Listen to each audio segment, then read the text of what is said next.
Un soir, alors que mon fils et moi étions sur le point de rentrer à la maison, un voisin s'est précipité vers nous. « J'ai vu quelqu'un dans ta maison », a-t-il chuchoté. Tremblante, j'ai immédiatement appelé la police. Quand les agents ont jeté un œil par la fenêtre, l'un d'eux a murmuré « Je n'arrive pas à y croire ». Tout le monde est resté figé.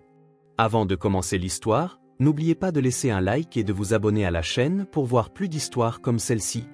Les hivers du Minnesota sont longs et les couchers de soleil précoces. Eleanor Bradshaw contemplait par la fenêtre de l'hôpital le soleil pâle qui s'estompait déjà, bien trop tôt.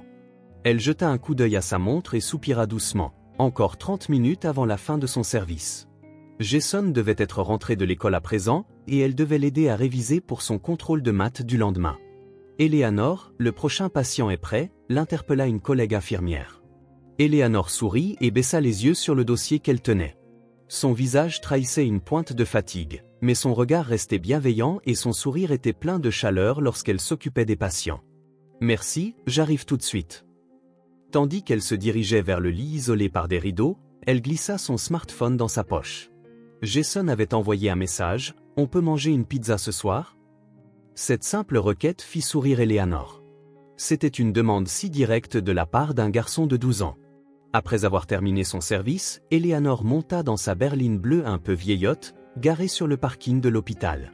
Depuis 3 ans, elle conciliait son travail d'infirmière et l'éducation de son fils, seule. Ce n'était pas facile, mais Eleanor n'avait pas le choix. Après le divorce, la pension alimentaire de son ex-mari, Richard, arrivait régulièrement, mais elle tenait à conserver une vie aussi indépendante que possible. Lorsqu'elle arriva chez eux, dans leur quartier résidentiel tranquille, Jason faisait ses devoirs sur la table du salon. Il leva les yeux quand Eleanor entra. Le visage du garçon ressemblait à celui de Richard, les mêmes yeux vifs et le menton légèrement pointu. Mais sa silhouette élancée et sa bouche douce étaient héritées de sa mère. « Bon retour, maman. »« Coucou Jason, je suis rentré. Comment avancent les devoirs ?» Eleanor caressa doucement les cheveux de son fils. Jason ne repoussa pas sa main, hochant la tête joyeusement. « Presque fini, mais le contrôle de maths de demain est un peu difficile. »« Eh bien, on pourra réviser ensemble après le dîner. »« Et oui, on peut commander une pizza. »« Génial !» Le visage de Jason s'illumina. Le simple fait de voir ces petits moments de joie chez son fils réchauffait le cœur d'Eleanor. Elle se dirigea vers la cuisine, tout en préparant du café, organisa mentalement son emploi du temps du lendemain. Le vendredi était le jour où Richard venait voir son fils. Regardant par la fenêtre tout en sirotant son café, elle remarqua un camion de déménagement garé devant la maison d'en face. Eleanor se souvint qu'un nouveau résident devait emménager aujourd'hui.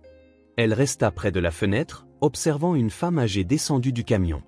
Elle se tenait droite, les cheveux blancs soigneusement coupés, et donnait poliment des instructions au déménageur. Il semblait qu'elle emménageait seule. Eleanor décida d'aller se présenter plus tard. « Maman, c'est papa au téléphone. » Jason arriva en courant, un smartphone dans les 2 mains. Eleanor retint son souffle, hésita un instant, puis prit le téléphone. « Allô, Richard ?» De l'autre côté du fil, la voix de l'homme qu'elle avait autrefois aimé. Une voix grave et séduisante. Le ton assuré d'un homme d'affaires qui avait réussi dans le monde de l'entreprise. « Eleanor, à propos de demain ? Je risque d'être un peu en retard. Une réunion importante s'est ajoutée. » Eleanor ferma les yeux et expira lentement. Ce n'était pas nouveau. « En retard de combien ? Jason a vraiment hâte de te voir. » Environ 2 heures. Je serai là à 19h au plus tard, c'est sûr. S'il te plaît, excuse-moi auprès de Jason. Tu devrais t'excuser toi-même auprès de lui. La voix d'Eleanor devint légèrement froide. Elle entendit Richard reprendre son souffle à l'autre bout. D'accord. J'appellerai Jason plus tard. Et j'ai quelque chose à te dire. Quelque chose d'important. L'anxiété envahit la poitrine d'Eleanor.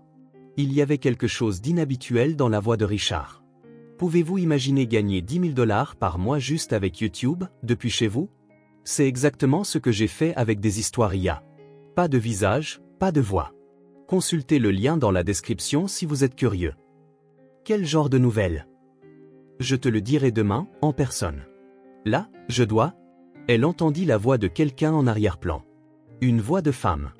Je dois y aller. À demain. Avant que l'appel ne se termine, Eleanor crut entendre un léger rire féminin.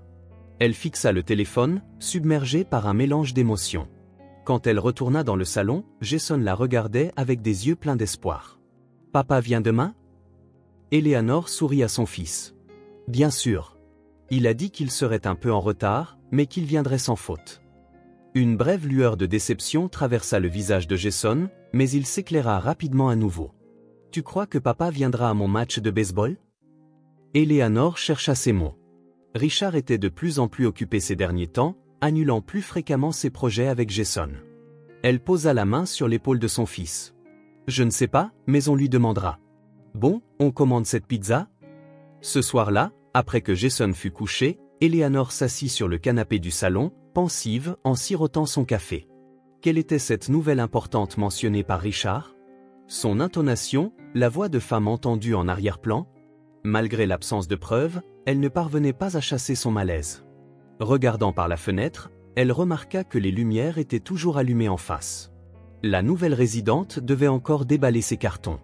Une idée soudaine lui vint. Demain, elle irait lui dire bonjour avec Jason. Accueillir les nouveaux voisins était une tradition dans cette petite ville. Peut-être que l'air frais et une nouvelle rencontre lui remonteraient un peu le moral. Eleanor s'enfonça dans le canapé et ferma les yeux. Vendredi soir, un message arriva de Richard. « Désolé, un imprévu urgent. Je ne pourrai pas venir ce week-end.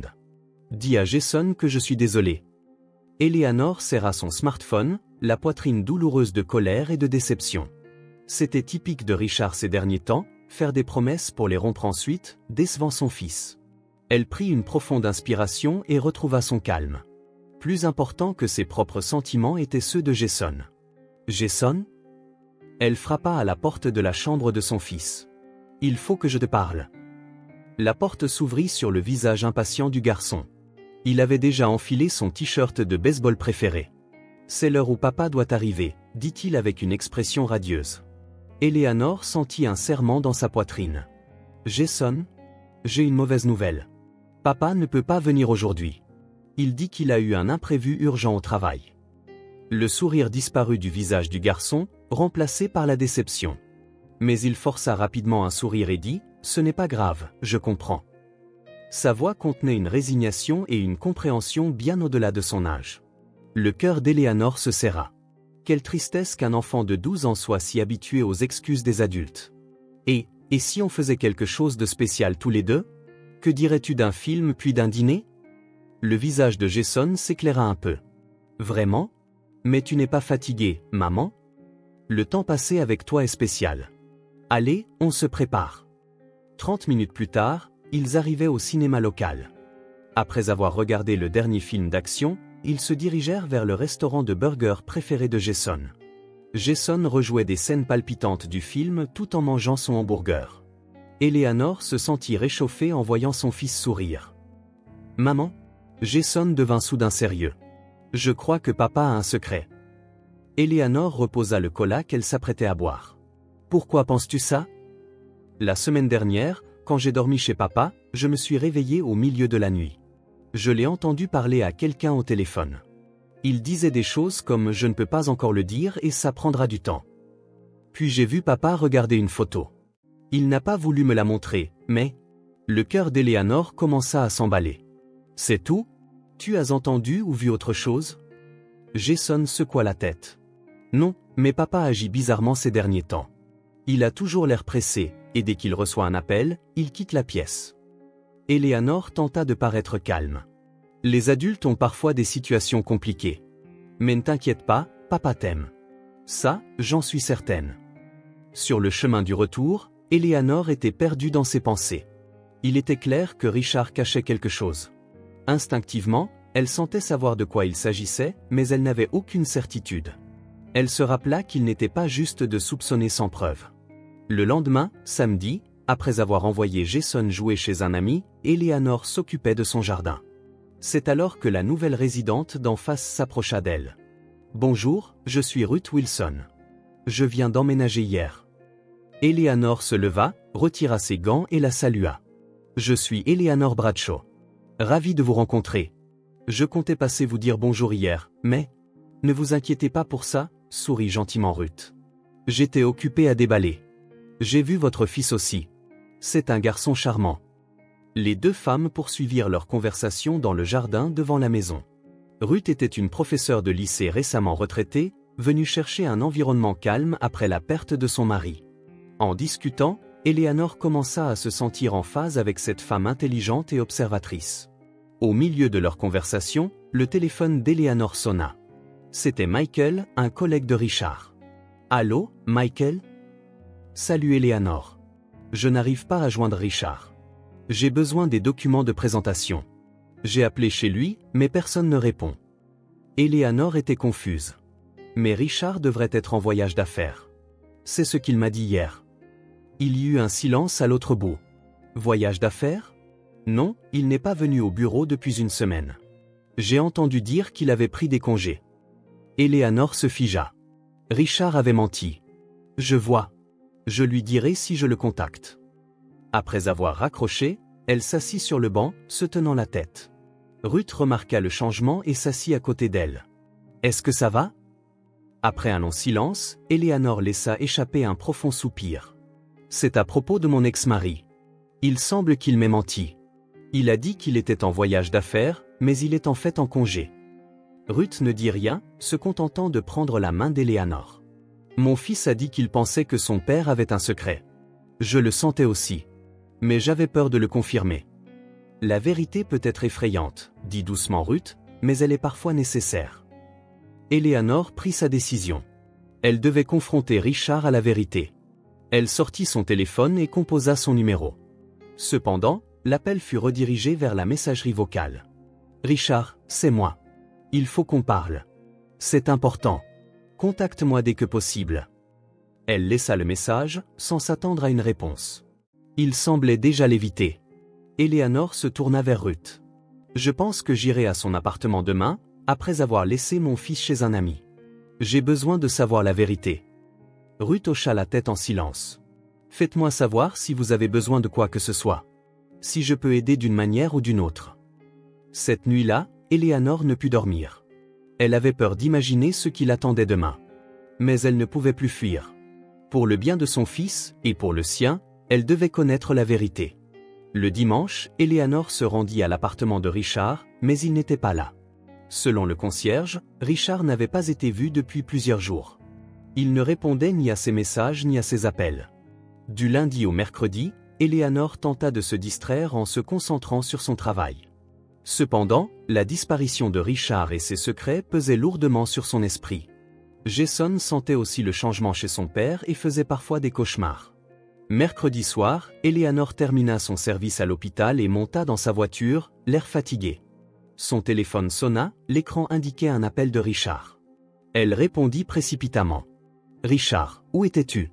Je n'arrivais pas du tout à te joindre. »« Eleanor, il faut que je te parle. C'est important. Puis-je venir chez toi demain soir ?» La voix de Richard était plus basse que d'habitude, empreinte de tension. « Bien sûr. Jason veut te voir. Il s'est inquiété pour ? Jason ? Ne lui dis rien pour l'instant. Je veux d'abord te parler. » Après la fin de l'appel, Eleanor fut submergée par des émotions complexes. Elle avait une assez bonne idée de ce dont Richard voulait discuter, mais elle avait peur de le confirmer.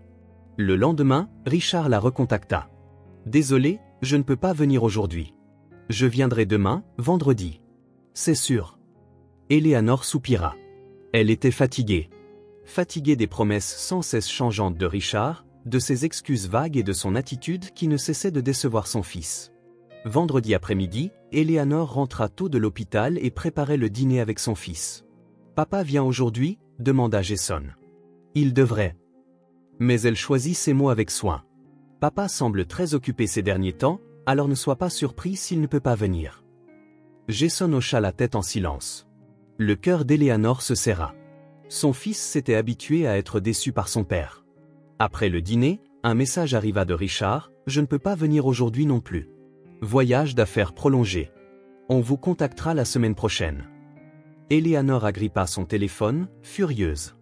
Jason regarda l'expression de sa mère et sembla tout comprendre. « Papa ne vient pas encore, c'est ça ? » « Je suis désolé, Jason. »« Papa ? » ?»« Je comprends, maman. Ce n'est pas grave. » Jason haussa les épaules, mais il y avait de la tristesse dans ses yeux. « Tu veux aller voir un film ? suggéra soudain Eleanor. Je pense qu'on peut encore y arriver. Le visage de Jason s'illumina. Vraiment? Mais il n'est pas tard? Faisons une journée spéciale.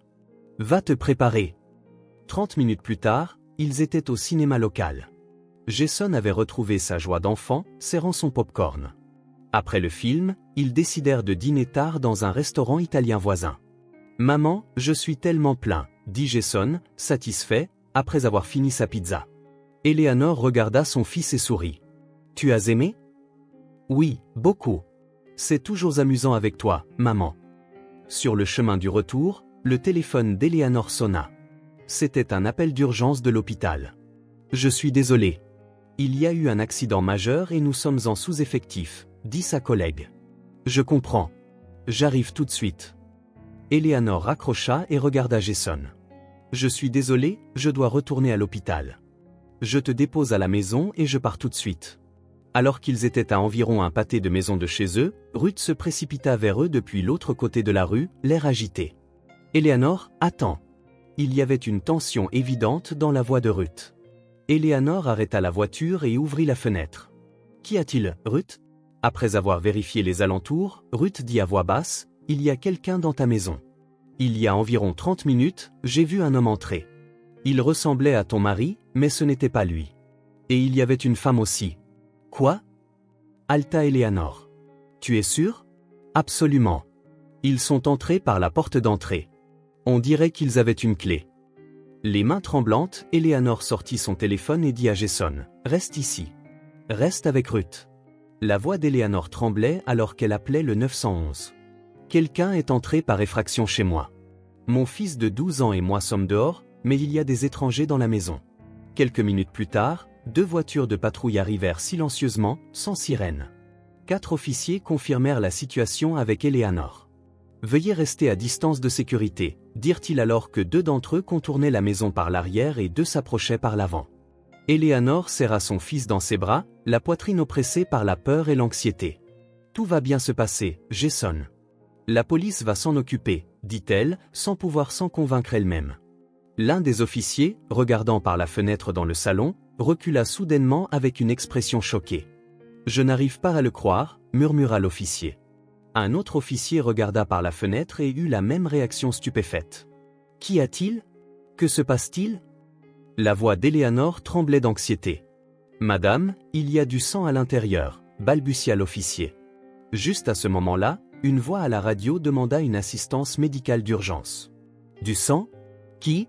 Qu'est-ce qui s'est passé ?» Eleanor était au bord de la panique. « 2 blessés, inconscients, hémorragie massive, » rapporta un officier par radio. Alors que tout le monde était figé, un faible gémissement provint de l'intérieur de la maison. Les officiers entrèrent prudemment, armes au poing. Eleanor tenait Jason Protectorm, son corps raidi par la peur. Quelques minutes plus tard, la sirène hurlante d'une ambulance approcha, brisant le silence de la nuit. « Madame Bradshaw ?» L'officier revint avec une expression confuse.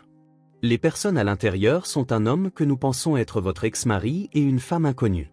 Tous 2 sont blessés et les ambulanciers s'occupent d'eux maintenant. »« Richard ? Mais il est censé être en voyage d'affaires, » Eleanor était perdue.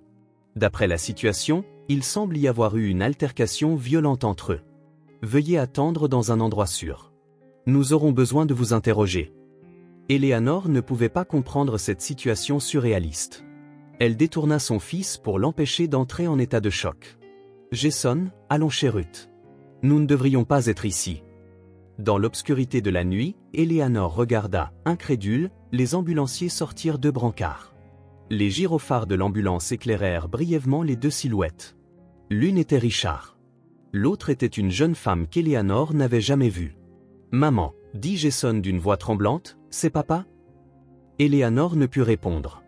Elle serra son fils dans ses bras et détourna ses yeux de l'ambulance. « Allons chez Ruth. La police viendra nous parler plus tard. » Ruth les accueillit gentiment chez elle.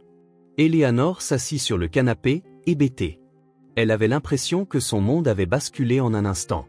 Malgré l'heure tardive, la salle d'attente de l'hôpital Saint-Joseph était remplie de tension. Eleanor était assise sur une chaise dure, répondant aux questions d'un officier de police. « Madame Bradshaw ? Pour confirmer une fois de plus, Richard Bradshaw est votre ex-mari? Nous avons divorcé il y a 3 ans, répondit Eleanor d'une voix lasse. Et concernant une femme nommée Caitlin Morris? Eleanor secoua la tête. Je ne la connais pas. C'est la première fois que j'entends ce nom ce soir.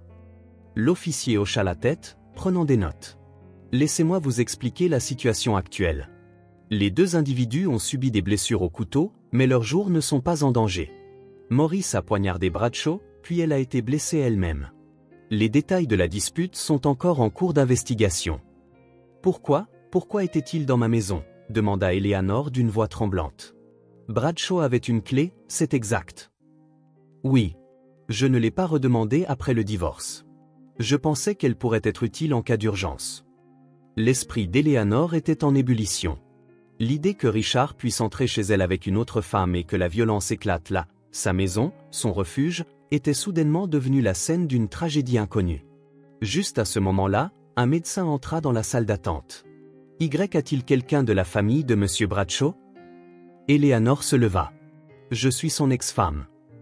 Il est stable. Il a repris connaissance. Si vous le souhaitez, vous pouvez le voir brièvement. Eleanor hésita. Elle avait des sentiments mitigés à l'idée de voir Richard, mais pour connaître la vérité, elle devait lui faire face. Oui, s'il vous plaît. En entrant dans la chambre d'hôpital, elle vit Richard allongé, le visage pâle. L'homme autrefois énergique semblait maintenant faible et fragile. Quand Eleanor s'approcha, il ouvrit les yeux. Eleanor? Sa voix était rauque. Je suis désolé. Pourquoi? Demanda doucement Eleanor. Que s'est-il passé? Qui est cette femme? Richard versa des larmes. Caitlin, c'est ma compagne. Que veux-tu dire? Depuis quand? Depuis 4 ans. Les mots de Richard transpercèrent le cœur d'Eleanor. Depuis qu'ils étaient encore mariés. Depuis que nous étions mariés? La voix d'Eleanor devint froide. Richard hocha faiblement la tête. Au début, c'était juste une erreur. Mais je suis tombé amoureux d'elle. Pourtant, je ne pouvais pas non plus vous abandonner, toi et Jason. Alors tu menais une double vie? La colère d'Eleanor monta. Et ce soir, tu l'as amenée chez moi? Aujourd'hui, j'allais lui dire que c'était fini, que je ne pouvais plus voir Caitlin. Pour le bien de Jason, je voulais arranger les choses avec toi. Encore des mensonges. La voix d'Eleanor tremblait. Tu as un enfant avec Caitlin, n'est-ce pas? Tu m'as caché ça aussi? Richard regarda Eleanor avec surprise. Comment as-tu? La police me l'a dit. Ils ont trouvé des photos d'un enfant dans ses affaires. Ton enfant? Richard détourna le visage, pleurant en silence. Son silence disait tout. Il s'appelle Evan. Il a 2 ans, dit-il finalement, la voix tendue. Eleanor se tint près de la fenêtre, regardant dans l'obscurité extérieure. Apprendre que son mariage et ses souvenirs avec Richard avaient tous été construits sur des mensonges la laissa comme figée intérieurement. Pourtant, étrangement, elle n'était pas aussi blessée qu'elle l'aurait cru. Peut-être l'avait-elle senti depuis le début, que quelque chose avait toujours manqué entre elle et Richard, que son cœur avait été ailleurs. Je pars, dit doucement Eleanor. Jason attend. Je ne sais pas comment lui expliquer tout ça. Eleanor, s'il te plaît. Richard tendit la main, mais elle ne se retourna pas. Avant de quitter l'hôpital, Eleanor demanda à l'officier de police, « Et Caitlin Morris? Est-ce qu'elle va bien aussi? » Elle est stable également. Selon sa déclaration, la dispute a éclaté lorsque Bradshaw a tenté de mettre fin à leur double vie. Elle l'a supplié de ne pas l'abandonner, elle et Evan. Eleanor soupira. Sa famille, ses parents sont ici? Elle élevait elle-même son fils en tant que mère célibataire? Une mère célibataire? La même situation qu'Eleanor elle-même, mais dans des circonstances complètement différentes. En retournant chez Ruth, elle trouva Jason endormi sur le canapé. Martha, son amie, était également arrivée et serra Eleanor dans ses bras. « Ça va? Que s'est-il passé ?» demanda doucement Martha. Eleanor regarda son amie avec une expression fatiguée. Richard avait une autre famille. Il menait une double vie depuis 4 ans. Martha halta. Et ce soir, il essayait de rompre avec Caitlin, et elle est devenue furieuse. Ils se sont battus et se sont blessés mutuellement. Eleanor regarda son fils. « Qu'est-ce que je vais dire à Jason ?» La vérité, répondit Martha. Il a le droit de savoir. Pas tout, bien sûr, juste ce qu'il peut comprendre. Cette nuit-là, Eleanor reposa dans le lit d'amis de Ruth, fixant le plafond. Sa vie avait été transformée. Pourtant, étrangement, elle se sentait plus libérée qu'effrayée ou en colère. Des années de doute et d'anxiété s'étaient enfin manifestées sous forme de vérité. Il n'y avait plus rien à cacher. Elle pensa à parler à Jason demain. Ce ne serait pas facile, mais elle était certaine d'une chose, cette vérité, aussi douloureuse soit-elle, serait un nouveau départ pour elle et son fils. 3 mois plus tard, un samedi matin paisible, Eleanor préparait du café dans la cuisine de son nouvel appartement. Le soleil matinal qui entrait par la fenêtre baignait la pièce d'une lumière dorée, illuminant les fleurs dans un vase sur la petite table à manger. Beaucoup de choses avaient changé depuis cette nuit-là. Eleanor avait vendu la maison et déménagé dans cet appartement lumineux et ouvert. Son travail à l'hôpital avait été reconnu et elle avait été promue infirmière en chef. Les responsabilités étaient plus grandes, mais le salaire aussi, et elle retrouvait peu à peu confiance en elle. Un bruit provint du salon alors que Jason se levait. Dernièrement, il avait commencé à paraître un peu plus adulte. L'incident avait été une grande épreuve pour le garçon de 12 ans, mais il l'avait aussi fait mûrir. « Bonjour maman. »« Bonjour Jason. Je prépare des pancakes. » Jason s'assit à table, buvant silencieusement son jus d'orange. « Papa vient aujourd'hui, n'est-ce pas ?»« Oui. Il a dit qu'il viendrait te chercher à 10 heures. » Richard suivait actuellement une thérapie psychologique. Après l'incident, il avait fait face à ses actes et se repentait sincèrement. Eleanor ne lui avait pas pardonné, mais elle travaillait à réparer leur relation pour le bien de Jason.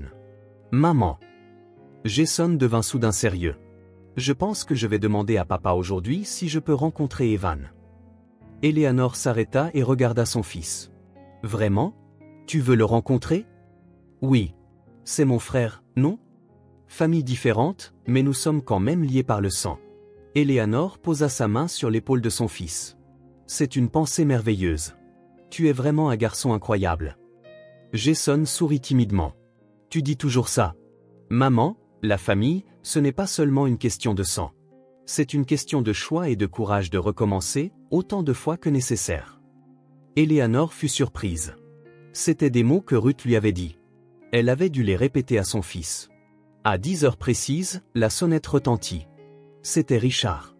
Il avait perdu du poids et son expression était plus apaisée. « Bonjour », salua-t-il doucement Eleanor. « Jason est prêt ? » « Oui, il arrive dans 1 minute. » Eleanor hésita avant de dire « Il dit qu'il veut rencontrer Evan aujourd'hui. » Richard parut surpris. « Vraiment ? Mais vos problèmes avec Caitlin ne concernent pas les enfants. Ils sont innocents dans tout ça. » Richard expira profondément. « Merci, Eleanor. Vraiment, merci. » Jason sortit et salua son père. Avant qu'il ne parte, Eleanor embrassa son fils. « Amuse-toi bien. Appelle-moi si tu as besoin de quoi que ce soit. » Alors que la porte se fermait, l'appartement devint silencieux. Eleanor s'assit sur le canapé, pensive, en buvant son café. La vie est imprévisible. Il y a 3 mois, elle n'aurait pas pu imaginer cette situation. Mais maintenant, elle commençait à accepter sa nouvelle réalité. Le téléphone sonna. C'était Martha. « Tu veux essayer ce nouveau restaurant italien ce soir ?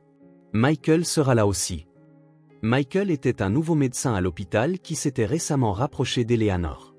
Il était gentil, attentionné et montrait un intérêt particulier pour elle. Leur amitié ne faisait que commencer, mais Eleanor appréciait de passer du temps avec lui. « Ça a l'air charmant », sourit Eleanor. « J'ai hâte. » Après avoir raccroché, Eleanor se leva et alla à la fenêtre. Elle pouvait voir Ruth s'occuper de son jardin à proximité. Depuis cette nuit-là, Ruth était devenue une amie chère et un soutien. Eleanor prit une profonde inspiration. La vie continue, les blessures cicatrisent et de nouveaux liens se créent. Elle continuerait à être forte, pour Jason et pour elle-même. Connaître la vérité apporte parfois de la douleur, mais c'est aussi libérateur. Une relation construite sur des vérités imparfaites est bien plus précieuse qu'un bonheur bâti sur des mensonges. Eleanor commença à se préparer avec un sourire. En pensant au dîner de ce soir, elle sentit un nouveau chapitre commencer. Elle ne savait pas quel genre d'histoire ce serait, mais elle n'avait plus peur. Elle avancerait simplement, un pas après l'autre, vers les nouvelles possibilités que la vie offrait.